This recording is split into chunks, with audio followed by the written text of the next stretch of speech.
Salut, c'est Jonathan. Aujourd'hui, je voudrais te rappeler que tu n'es pas seul. Pas seul, mais sans vent. Et je vais t'expliquer pourquoi sans vin.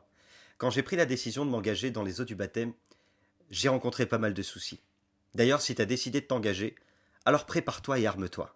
La Bible dit dans Actes des Apôtres, chapitre 8, verset 36, ils continuèrent leur chemin et arrivèrent à un endroit où il y avait de l'eau. L'Éthiopien va dire à Philippe, voici de l'eau, qu'est-ce qu'empêche que je sois baptisé? Et la suite, eh bien, il fut baptisé à cet endroit. J'avais 15 ans, ou 15 ans et demi, quand j'ai pris la décision de m'engager dans les eaux du baptême.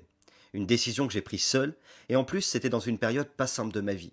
Je vivais la séparation de mes parents, je savais pas trop à quoi ressemblait mon avenir, et je me posais pas mal de questions. Mais j'avais une réponse.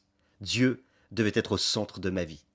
Quand j'ai enfin pris officiellement la décision, c'est là où, si tu veux, les vents contraires ont vraiment commencé à souffler. D'abord mes propres doutes, puis mes parents. Je suis trop jeune, c'est pas le moment, il faut que j'attende encore, puis la famille pour certains et l'entourage.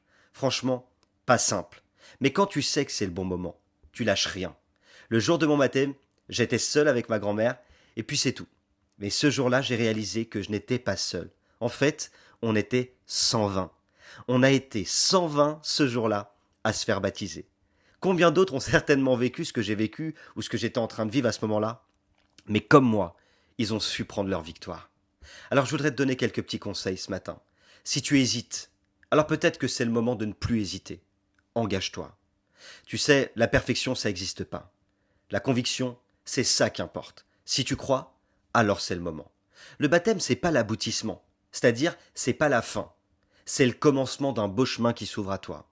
Et enfin, si tout s'oppose, si c'est dur, et que tu sens qu'il y a beaucoup de pression, alors t'es dans le vrai. C'est bien le moment de faire le pas.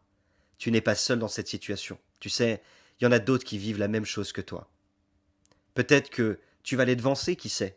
Prends la décision. Prends-la peut-être même avant eux. Qu'importe.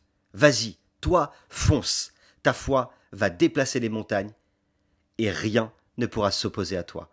Tu peux aller plus loin. Et n'oublie pas, Dieu a mis son potentiel en toi.